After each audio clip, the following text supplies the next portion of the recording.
Have you ever stopped to think that perhaps we, ordinary people, are not the most desperate about the state of the world? That perhaps those who best understand the patterns of history, the mechanisms of power, and the tendencies of humanity are reaching the limit of their tolerance long before we are? There is a disturbing feeling growing among the most attentive observers of the human condition. 2026 will not be the end of the world, but it may very well be the year when the wise definitively lose patience with our stubborn refusal to learn from the past and act with wisdom in the face of the future. This is no longer a conspiracy theory or empty alarmism.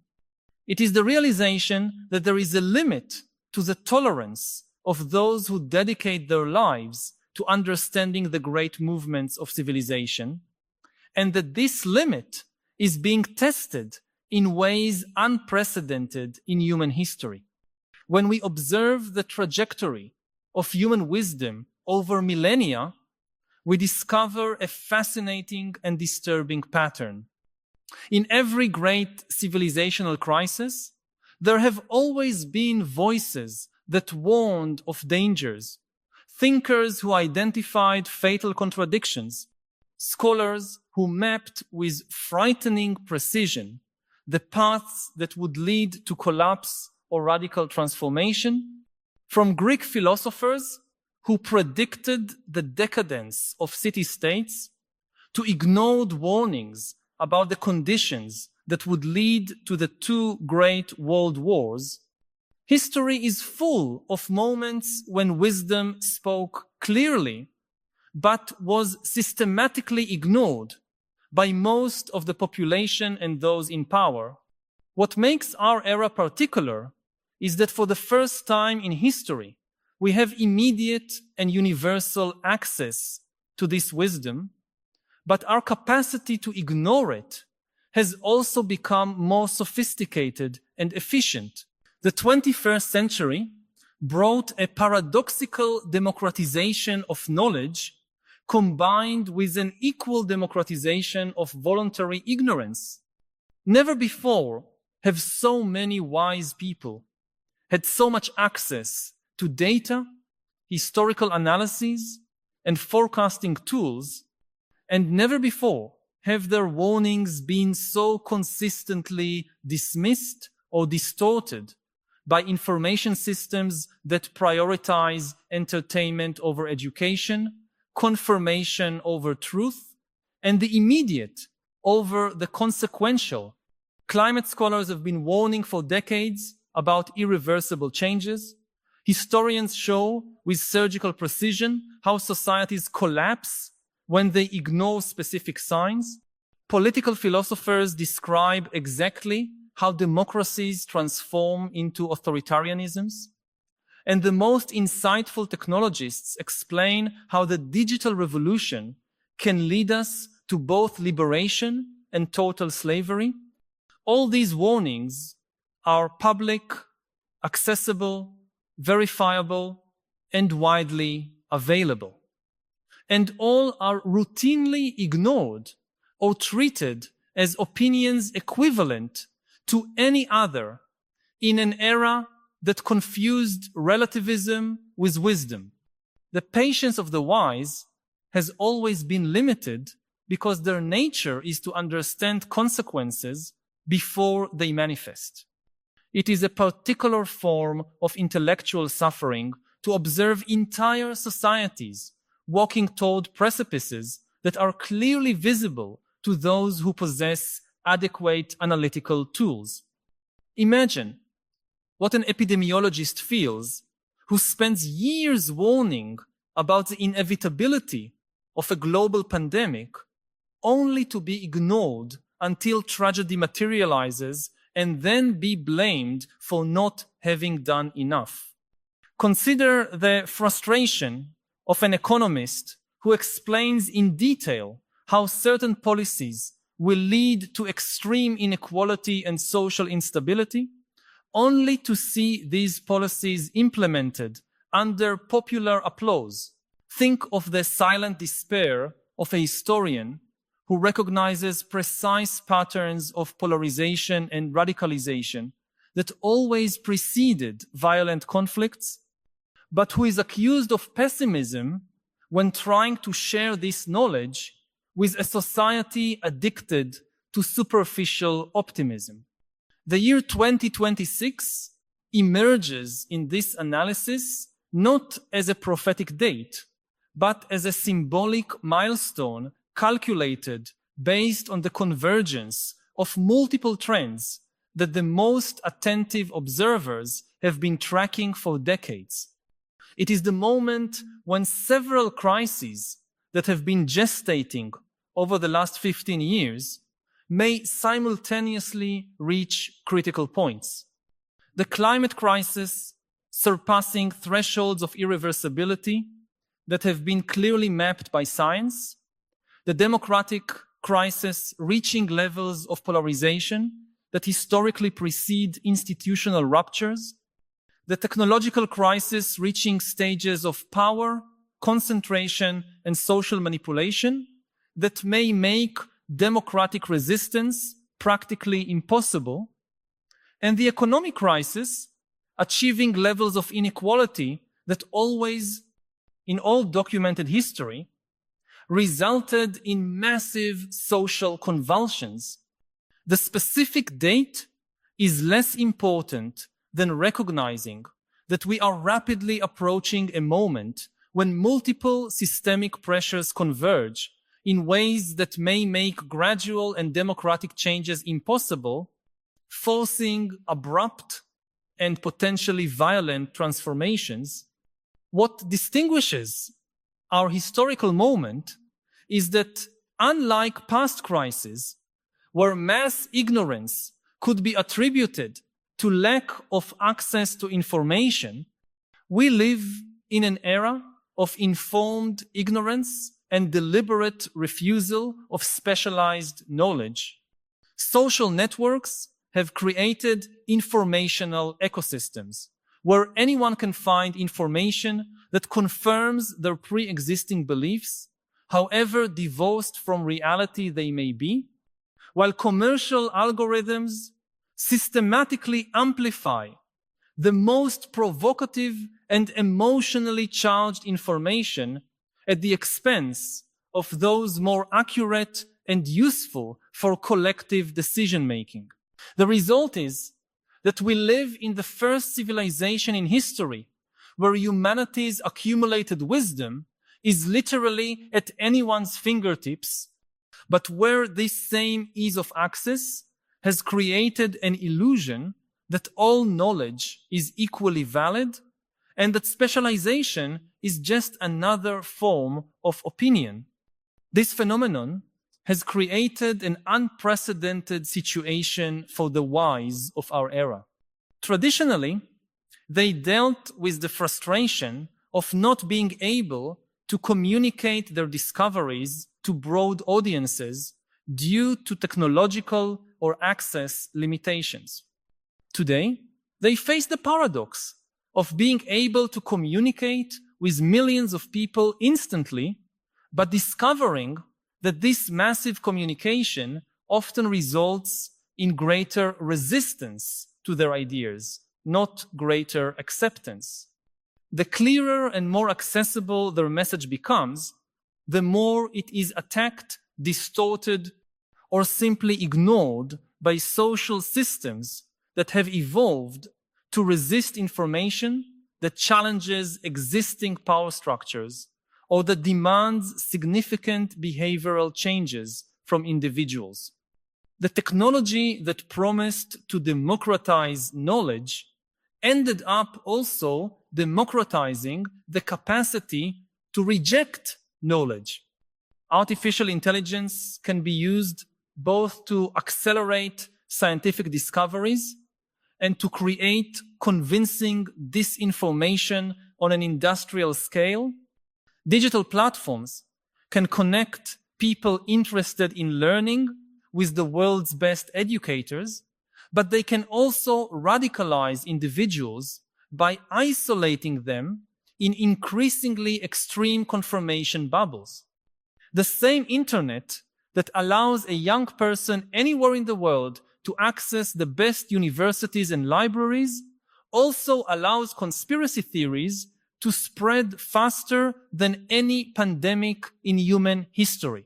In this context, the patience of the wise is being tested in fundamentally new ways. This is not just the traditional frustration of having advanced ideas that take time to be accepted by society. It is about observing entire societies developing active resistance to the type of analytical thinking and long-term planning that are essential for successfully navigating through complex and interconnected challenges. It is watching the rise of political leaderships that not only ignore evidence, but build their platforms entirely on the rejection of evidence and specialized knowledge. It is seeing educational systems being deliberately weakened to produce more easily manipulated citizens instead of more critical thinkers. Here lies one of the deepest ironies of our era. We have never had such a need for wisdom to navigate challenges that are genuinely unprecedented in human history. And never has our culture been so hostile to the very idea that some people may know more than others about specific issues. We face problems like global climate change, artificial intelligence that may surpass fundamental human capacities, genetic manipulation that may alter human nature, and weapons that can literally end civilization. But we have built social systems that treat anyone's opinion on these topics as equivalent to the analysis of someone who has dedicated decades to studying them. The growing impatience of the wise manifests in subtle but significant ways. We observe a growing number of academics abandoning traditional careers in universities to try to communicate directly with the public through new platforms. We see scientists who traditionally maintained political neutrality becoming openly activist when they perceive that their technical warnings are being systematically ignored. We notice philosophers and historians writing with a sense of urgency that was uncommon in their disciplines, as if they were racing against time to communicate essential insights before it becomes too late to apply them. This impatience does not arise from intellectual arrogance, but from recognizing that certain windows of opportunity for gradual and democratic changes are closing rapidly. When climatologists say we have a decade to implement massive transformations in our energy systems or face irreversible changes on the planet, they are not being alarmist. They are communicating conclusions based on decades of rigorous research.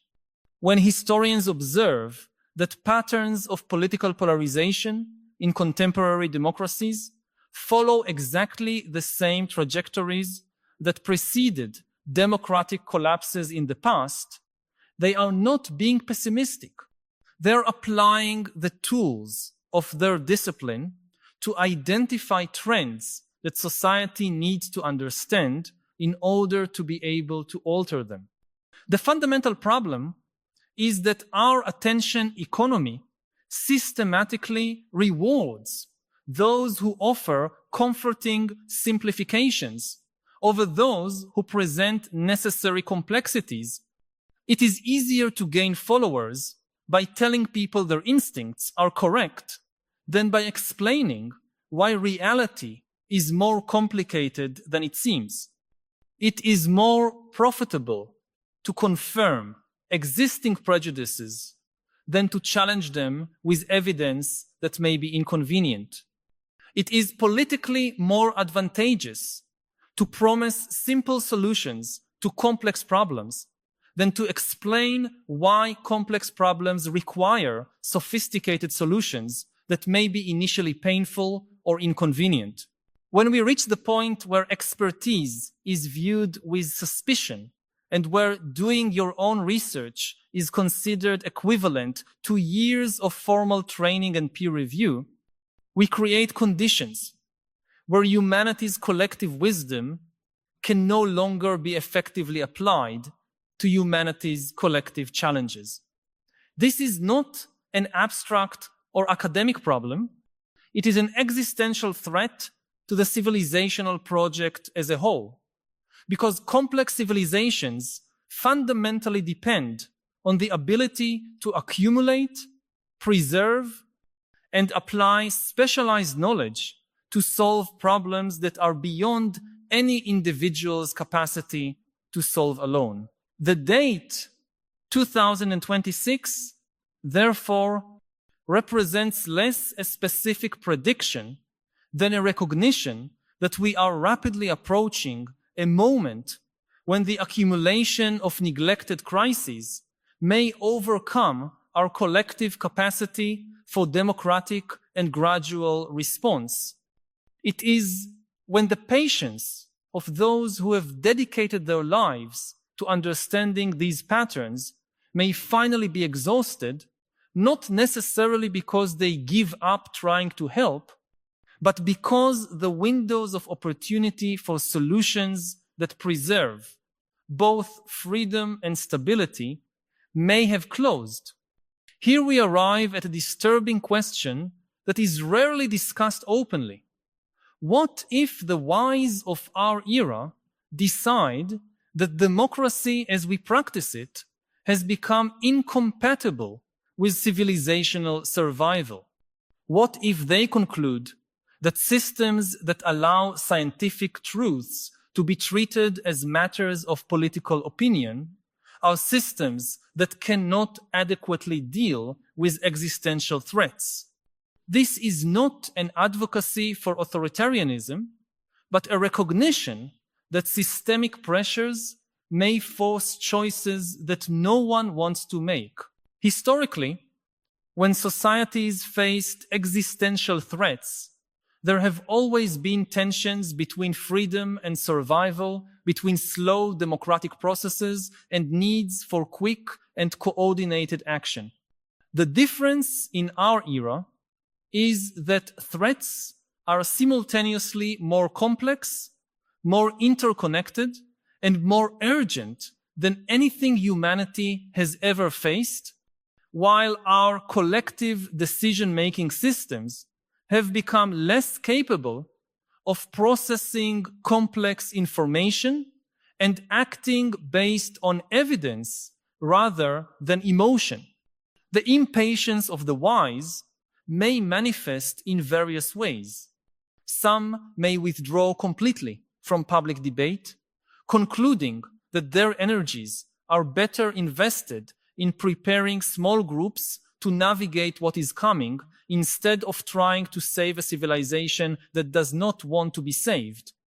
Others may radicalize in the direction of defending systemic changes so profound that they challenge fundamental assumptions about how our societies should function. Still others may dedicate themselves to creating parallel alternatives, communities and institutions that operate based on principles different from those of broader societies. None of these options is particularly attractive to those who value both knowledge and democracy, both truth and freedom.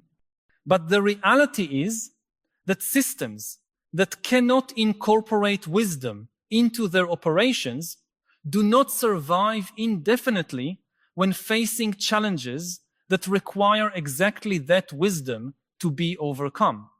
This brings us to the center of our era's dilemma: how to preserve democratic values in a world where the most important decisions for humanity's future require levels of specialized knowledge that are beyond most people's reach, and where dominant communication systems are actively hostile to the faithful transmission of that knowledge. How to maintain individual freedom in contexts where some individual choices, when multiplied by millions of people, can compromise the viability of civilization as a whole? These are not merely theoretical questions. They are practical dilemmas we are facing now. When algorithms developed by a few dozen engineers can influence the beliefs of billions of people in ways that these engineers themselves do not fully understand, what kind of governance system can adequately handle that power?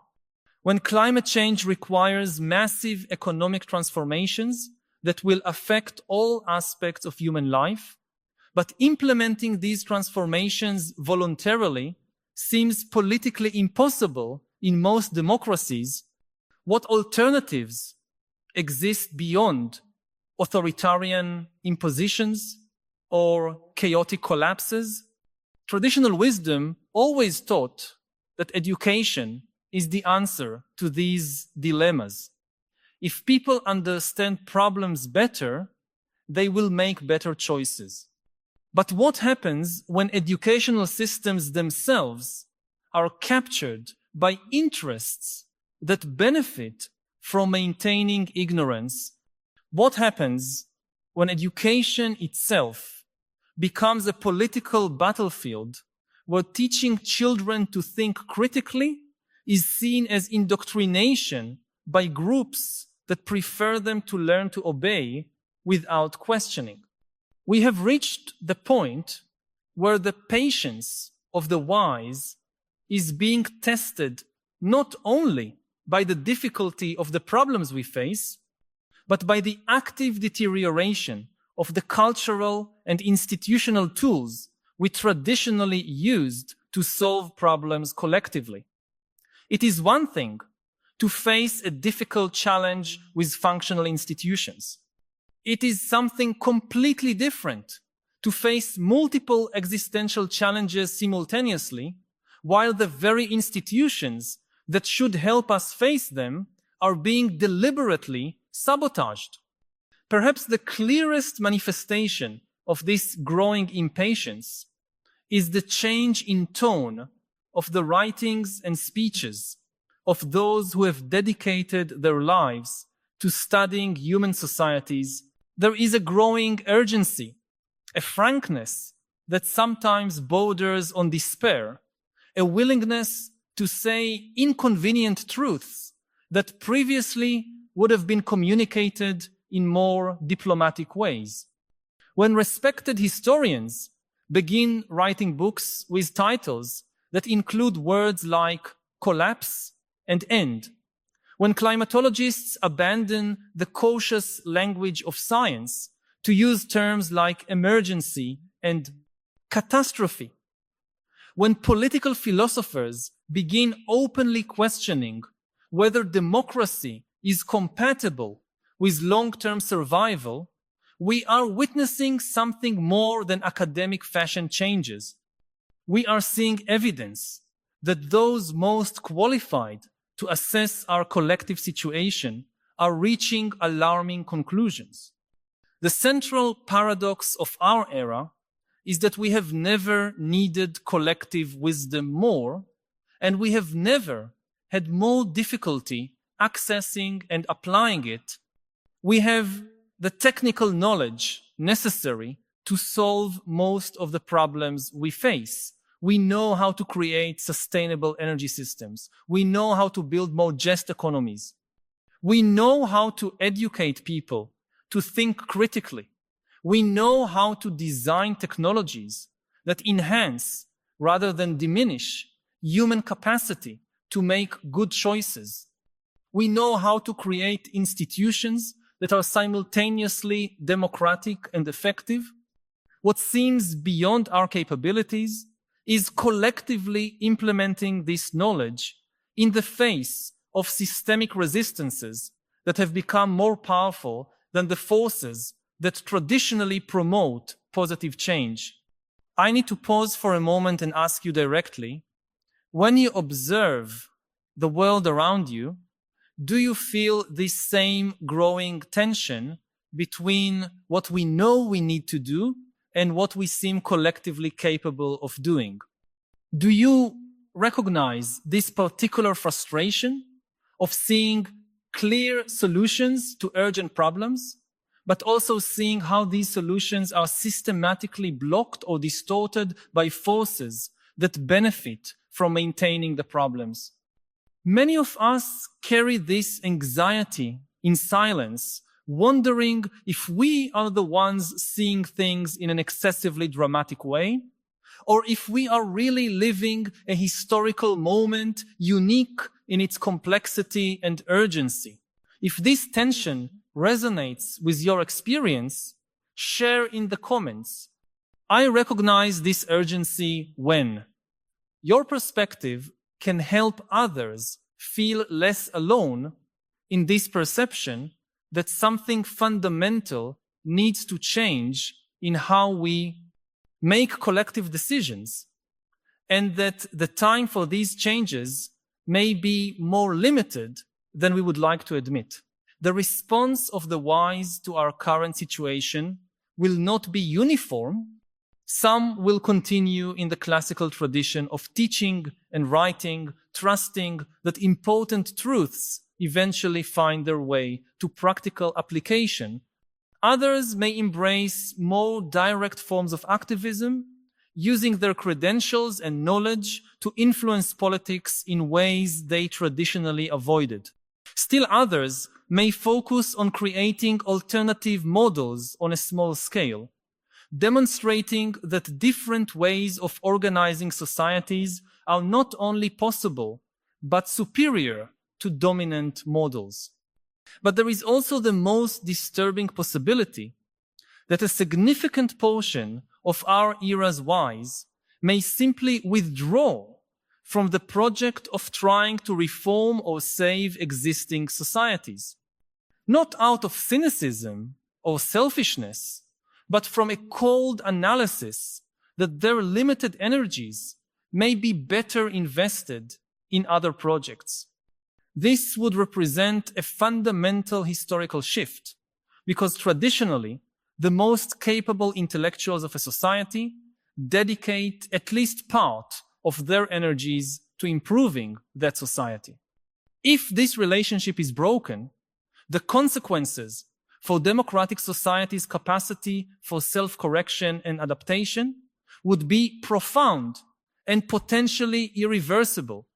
The year 2026, in this analysis, marks less the end of the world than the end of a particular era of optimism about democratic society's capacity to adapt quickly enough to deal with challenges that require both technical expertise and global coordination. Not necessarily because these challenges are impossible to solve, but because the political and cultural obstacles to solving them may have become insurmountable within existing institutional frameworks. This does not mean we should embrace pessimism or resignation. It means we need to be honest about the magnitude of changes that may be necessary and about how little time may remain to implement them through gradual and consensual processes. It means recognizing that preserving the values we most cherish may require profound changes in the structures and processes through which we try to realize them. One of history's most important lessons is that civilizations do not die because they face problems impossible to solve. They die because they lose the capacity to apply the solutions they already possess. Our era may be approaching a definitive test of this capacity. The question is not whether we have the technical knowledge necessary to build a sustainable and prosperous future. The question is whether we have the collective wisdom necessary to use that knowledge before it is too late. The exhaustion of the wise's patience, if and when it occurs, will not be a sudden event, but a gradual process that may have already begun. It will be marked by subtle changes in the tone and focus of those whose opinion should matter most in public policy issues. It will be visible in the growing willingness of respected academics to make statements they would previously have considered improperly alarmist. It will be evident in the increase in the number of highly qualified people who choose to leave traditional institutions, to create alternatives, or simply to protect their own families and communities. And perhaps, ironically, it will only be when we begin to lose access to the wisdom of those most capable of helping us navigate our current situation that broader society will begin to perceive the value of what it was rejecting. But at that point, the window of opportunity for gradual and democratic changes may have already closed, forcing choices between freedom and survival that no one should have to make. The true tragedy of our era may not be that we face unsolvable problems, but that we possess the solutions and choose not to apply them until it is too late to apply them peacefully. And the greatest irony may be that in the name of preserving our freedom to ignore inconvenient evidence, we may end up losing freedom completely. There is still time to avoid these scenarios, but that time is limited and running out rapidly. The question that remains is whether we will manage to recognize and act on this reality before those most capable of helping us do so definitively lose patience with our collective refusal to grow as a species. If you recognized yourself in these reflections on the weight of unapplied knowledge and the frustration of seeing clear solutions being systematically ignored, I invite you to be part of a community that values the search for wisdom in difficult times. By subscribing to the channel, you will join others who understand that profound questions require careful thought and that humanity's future may depend on our capacity to collectively apply the best of our knowledge to the greatest challenges of our era. Each week, we explore these essential questions together, not offering simple answers, but developing the conceptual tools necessary to think more clearly about problems that cannot be solved without rigorous thinking. We are not alone in this search for understanding in an era of deliberate confusion. Subscribe to continue this crucial journey together toward a wisdom more adequate to the extraordinary and urgent times in which we live.